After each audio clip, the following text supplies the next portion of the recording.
यहाँ पे बैंक्स के पास ऑब्लिगेशंस रहती हैं, यहाँ पे बैंक के पास यहाँ पे जिम्मेवारी होती है, उनके पास ऑब्लिगेशंस होती हैं कि वो रिपोर्ट करें। रिपोर्ट किसको करेंगे? काफ़ी सारी ऐसे रिपोर्ट्स होती है, जैसे CTR होती है, STR होती है। अब ये सब क्या होता है फर्दर हम आगे पढ़ने वाले हैं। सो बैंक के पास ऑब्लिगेशंस होती है कि इन सब डॉक्यूमेंट्स को, इन्फॉर्मेशन को रिपोर्ट फॉर्म में दें। किसको देना चाहिए?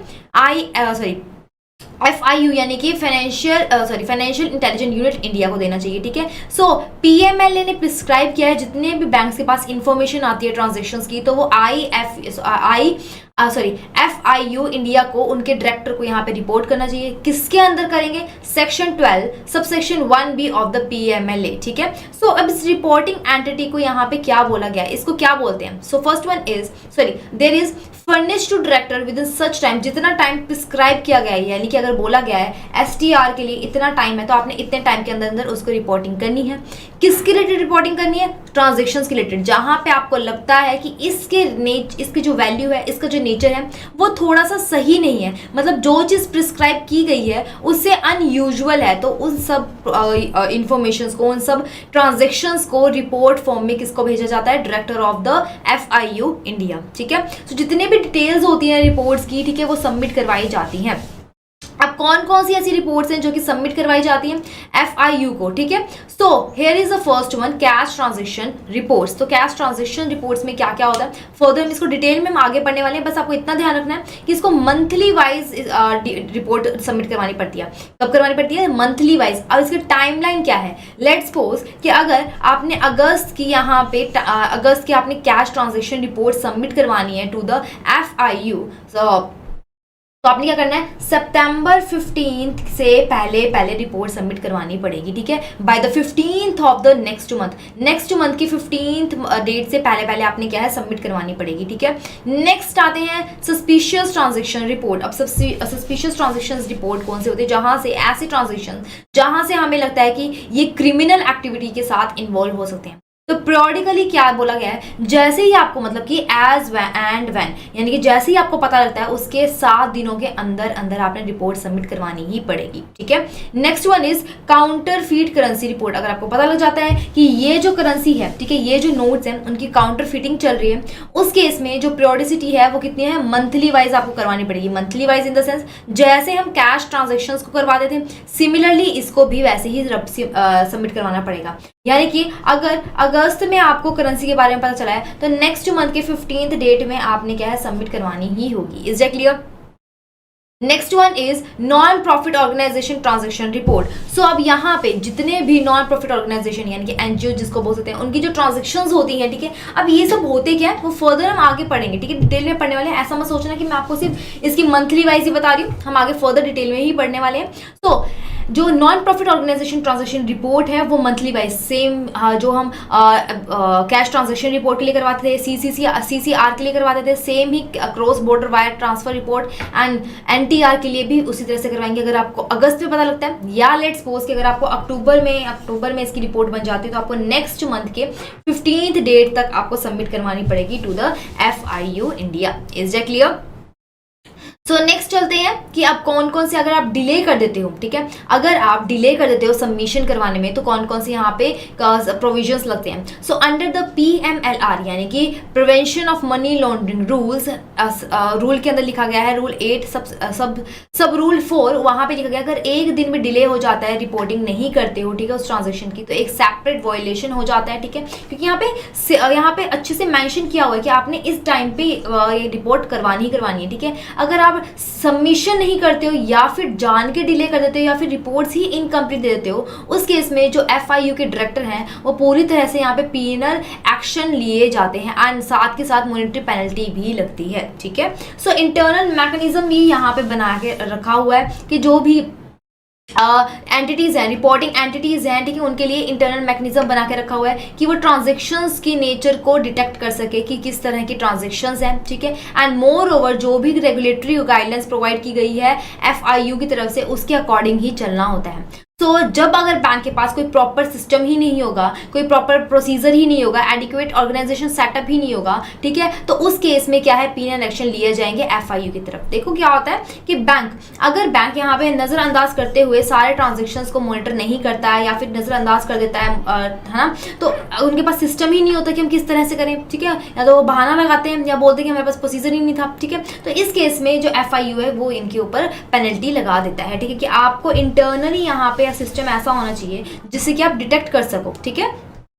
सो आरबीआई की गाइडलाइंस के थ्रू यहाँ पे काफी सारी ऐसी रिपोर्ट्स हैं जो कि एफआईयू को सबमिट करवाई जाती हैं। So first one is cash transaction report. Cash transaction report कौन सी होती हैं, जो कि कैश से रिलेटेड होती हैं, ठीक है, कैश से रिलेटेड होती है, यानी कि जो भी कोई कैश की वैल्यू 10 लाख से ज्यादा होती है वो यहाँ पे रिपोर्ट करवाई जाती हैं। ऐसी कोई भी कैश की ट्रांजैक्शन जो इंडियन रुपीज के हिसाब से, इंडियन रुपीज के अकॉर्डिंगली 10 लाख से ज्यादा की वैल्यू होती है, उनको यहाँ पे रिपोर्ट करवाया जाता है। एंड कोई भी ऐसी ट्रांजैक्शन जिसकी वैल्यू फॉरेन करेंसी में भी 10 लाख से ज्यादा हो जाती है, वो भी यहाँ पे क्या करवाया जाता है, रिपोर्ट करवाया जाता है, ठीक है। ऐसी काफी सारी इंटरकनेक्टेड ट्रांजैक्शंस होती हैं जिनकी वैल्यू 10 लाख से कम होती है, ठीक है, लेकिन मंथ में अगर एग्रीगेट कर जाती है 10 लाख से ज्यादा, ठीक है। लेट्स सपोज कि एक पर्सन है, उसने पहले 1 लाख सबमिट कर, 1 लाख यहाँ पे डिपॉजिट कराया, फिर 3 लाख करवाए, फिर ठीक है, ऐसे करते करते करते उसने 4 लाख करवाए, फिर 2 लाख करवाए, तो एग्रीगेट करते करते 10 लाख से ऊपर हो जाती है, ठीक है। कभी 5 लाख करवा दिया, तो इस केस में भी यहाँ पे क्या होता है, रिपोर्ट की जाती है, ठीक है। एंड ऑब्वियसली मैं आपको बता चुकी हूँ ऊपर कि पीरियोडिसिटी यहाँ पे कितनी होती है, हर मंथ करवानी होती है। हर मंथ के जो नेक्स्ट मंथ की 15 डेज होता है, तब तक आपने सबमिट करवाना ही होगा। Is it clear? तो नेक्स्ट चलते हैं एसटीआर की तरफ, that is suspicious transaction report. Suspicious से आपको यहाँ पे पता चल रहा होगा, सस्पिशियस इज व्हाट, कि यहाँ शक पैदा होना, ठीक है। STR needs to report FIU within 7 days. जैसे ही आपको पता लग जाता है कि ये जो सस्पिशियस ट्रांजैक्शंस है ये क्या है, यहाँ से हमें पता लग रहा है कि क्रिमिनल एक्टिविटी हो सकती है, ठीक है। सो इस केस में आपने कम से कम 7 दिनों के अंदर अंदर आपने रिपोर्ट करनी होगी, ठीक है। इसके अंदर एक रीजनेबल ग्राउंड होगा कि आप क्यों शक कर रहे हो, ठीक है, एंड क्या कौन से ऐसे क्राइम के प्रोसीजर है जो कि इसके अंदर इन्वॉल्व है, ठीक है। एंड ऐसे कोई सर्कमस्टांसेस जो आपको लगते हैं कि अनयूजुअल हो या अनजस्टिफाई हो या फिर कॉम्प्लेक्स में हो, ठीक है, उस केस में आप यहाँ पे कर सकते हो, ठीक है। Next one is non profit organisation transaction report. तो अब यहाँ पे जो नॉन प्रॉफिट ऑर्गेनाइजेशन होती है जिनकी वैल्यू 10 लाख से ज्यादा हो या फिर उसके इक्वल हो या फिर फॉरेन करेंसी में 10 लाख हो या 10 लाख से ज्यादा हो, तो उसकी रिपोर्ट एफआईयू इंडिया के अंदर एफआईयू इंडिया को करवाई जाती है with in the 15th day of the succeed month, यानी कि जो नेक्स्ट मंथ की जो 15 डेट आएगी उससे पहले आपने यहाँ पे सबमिट करवाना ही होगा, ठीक है। So next one is cross border wire transfer report. तो जो भी क्रॉस बॉर्डर यानी कि जो कंट्री टू कंट्री यहाँ पे ट्रांसफर करवाई जाती है, ठीक है, एफआईयू को, तो वो भी नेक्स्ट मंथ की 15 डेज से पहले अपने करवाना होगा, ठीक है। एंड मोर ओवर जिसकी ट्रांजेक्शन्स की रिपोर्ट रहती है, ठीक है, जो ट्रांसफर की जो अमाउंट रहने वाली है वो 5 लाख से ज्यादा की नहीं होनी चाहिए, ठीक है। सो नेक्स्ट चलते हैं counterfeit currency report. Counterfeit currency report कौन सी होती है, ऐसी करेंसीज जो कि क्या है, यहाँ पे फोर्ज हो या फिर कोई नकली हो, ठीक है, तो उन सब की यहाँ पे क्या होनी चाहिए, रिपोर्ट सबमिट करवानी होगी टू द एफआईयू, ठीक है। अब जो ये है वो टेक्स्ट फॉर्म में होनी चाहिए, किसकी फॉर्म में, टेक्स्ट फॉर्म में ही होनी चाहिए, राइट। सो नेक्स्ट चलते हैं साइलेंट एस्पेक्ट्स ऑफ रिपोर्टिंग। जब भी आप रिपोर्टिंग करवाते हो तो उसके एस्पेक्ट्स कौन कौन से, जैसे हम नेचर के बारे में जानने वाले हैं, ठीक है। अब यहाँ पे एक चीज मैं आपको बता देती हूँ कि रूल बेस्ड है, ठीक है। अब इसमें हमने ये जानना है कि जो मॉनिटरिंग करते हैं हम ट्रांजेक्शन्स की, उसके अंदर कस्टमर के बारे में जानना बहुत ज्यादा जरूरी होता है, ठीक है। तो सबसे पहले आता है rule based, that is threshold value. So यहाँ पे मैं आपको बता दूं कि 5 टाइप की रिपोर्ट्स होते हैं, हमने अभी 5 टाइप की रिपोर्ट्स पढ़े, ठीक है। सो 5 टाइप की रिपोर्ट्स होते हैं जिसके अंदर जो 4 रिपोर्ट्स होते हैं वो रूल बेस्ड होते हैं, बाकी जो होते हैं, ठीक है, 3 रिपोर्ट्स होते हैं जैसे CTR, NTR एंड CBTR, उनको रिपोर्टिंग करनी होती है ऑफ स्पेसिफिक नेचर, किस नेचर के हैं, एंड जो स्पेसिफिक थ्रेशोल्ड वैल्यू है उसके अकॉर्डिंगली ही करनी होती है, ठीक है। जो रूल बेस्ड यानी कि देखो क्या होता है कि 4 तो रूल बेस्ड है, ठीक है, STR को छोड़ के जितने भी रिपोर्ट्स हैं वो रूल बेस्ड होते हैं, ठीक है। एंड STR क्या है, नॉन रूल बेस्ड होता है, ठीक है। आगे हम फर्दर पढ़ेंगे ये ऐसा क्यों होता है। So next one is rule based event of counterfeit and forge security. तो इस केस में जो CCR है यानी काउंटरफीट जो रिपोर्ट्स होती हैं, ठीक है, वो किससे कब की जाती है, जब काउंटरफीट के बारे में हमें डिटेक्शन कर लेते हैं, ठीक है, या फिर जो डॉक्यूमेंट्स की फॉर्जरी हो जाती है, ठीक है, इस केस में हम यहाँ पे रिपोर्ट करवाते हैं, ठीक है। एंड मोर ओवर जो इसकी ट्रांजेक्शन्स की रिपोर्ट्स होती हैं वो कहाँ पे जाती है, हैविंग एन एप्रोप्रिएट मैकेनिज्म। इसके लिए एप्रोप्रिएट मैकेनिज्म होती है और रिपोर्ट कहाँ करते हैं, हम हेड ऑफिस में करते हैं, ठीक है। एंड मोर ओवर अगर RBI को इसके बाद जो CCR रिपोर्ट दे देते हैं हम FIU के बाद, अगर किसी भी तरह से और एडिशनल इन्फॉर्मेशन मंगवानी होती है तो वो भी RBI को हम दे सकते हैं, ठीक है। एडिशनल इन्फॉर्मेशन और मंगवानी होगी तो वो भी दे सकते हैं, ठीक है। Next one is norm based. अब नॉर्म बेस्ड कौन कौन से होते हैं, तो फिफ्थ जो रिपोर्ट है, देखो पहले हमने क्या बात की थी कि जो रूल बेस्ड होता है, ये क्या है, ये रूल बेस्ड नहीं है, ये नॉर्म बेस्ड है, ठीक है। सो STR is not a rule based, it is a norm based, ठीक है। अब इसमें क्या है, जजमेंट पास किया जाता है, ठीक है। This calls for a judgement on the part of the bank officials about genuineness of the transactions. यहाँ पे ये देखा जाता है कि उस ट्रांजेक्शन के अंदर कितनी जेन्युइननेस थी। अगर तो वो जेन्युइननेस है मतलब कि वो क्रिमिनल एक्टिविटीज से दूर है, मतलब वो क्रिमिनल एक्टिविटी से दूर है। अगर वो जेन्युइननेस नहीं है यानी कि अनयूजुअल है, दैट मीन्स वो क्रिमिनल एक्टिविटीज के अंदर इन्वॉल्व है, ठीक है।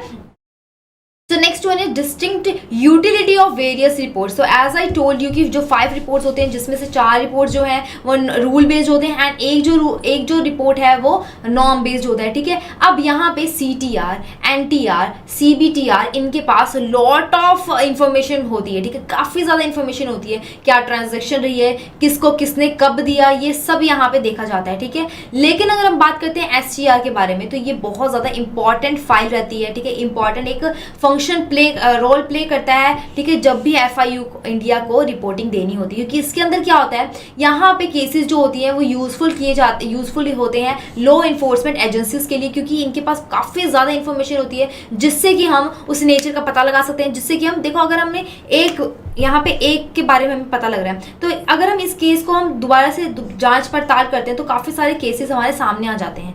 इसके अंदर STR के अंदर सस्पिशियस ट्रांजैक्शंस रिपोर्ट के अंदर। Is that clear? So next one is cash transactions report, ठीक है। कैश हम एक सारी जितनी भी ट्रांजैक्शंस रिपोर्ट है उसके बारे में फर्दर पढ़ने वाले हैं एंड विद डिटेल पढ़ेंगे हम, ठीक है।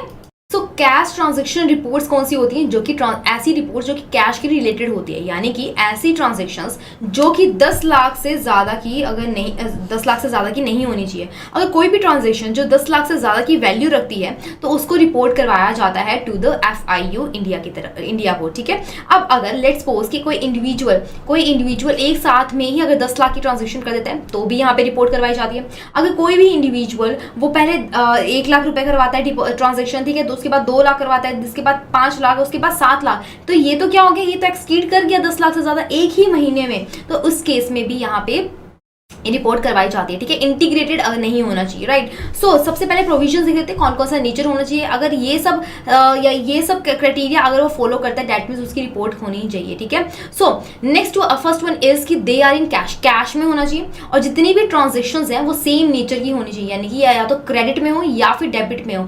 ऐसा ना हो कि 5 लाख जो है वो क्रेडिट में हो रहे हैं एंड 5 लाख जो है वो डेबिट में हो रहे हैं, ऐसा नहीं है।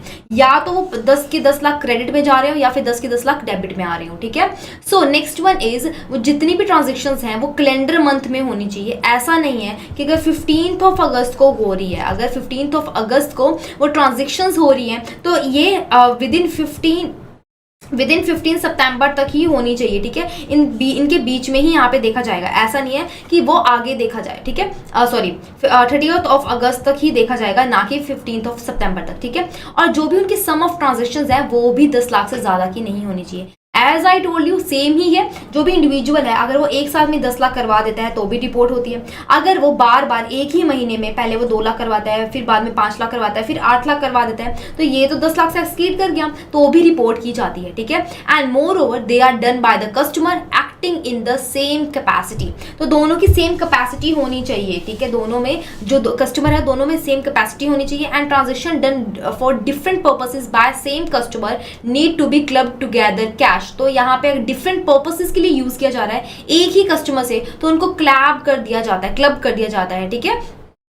And more over all this transactions will be counted together for this purpose. And जो इंडिविजुअल ट्रांजेक्शंस हैं वो 50,000 से कम की नहीं होनी चाहिए, कम से 50,000 से कम की नहीं होनी चाहिए। लेट्स सपोज कि अगर वो 49,900 की करता है, ठीक है, तो अगर वो जैसे 50,000 की करता है उसकी रिपोर्ट क्या है यहाँ पे सबमिट हो जाती है। Is that clear to everyone? ठीक है।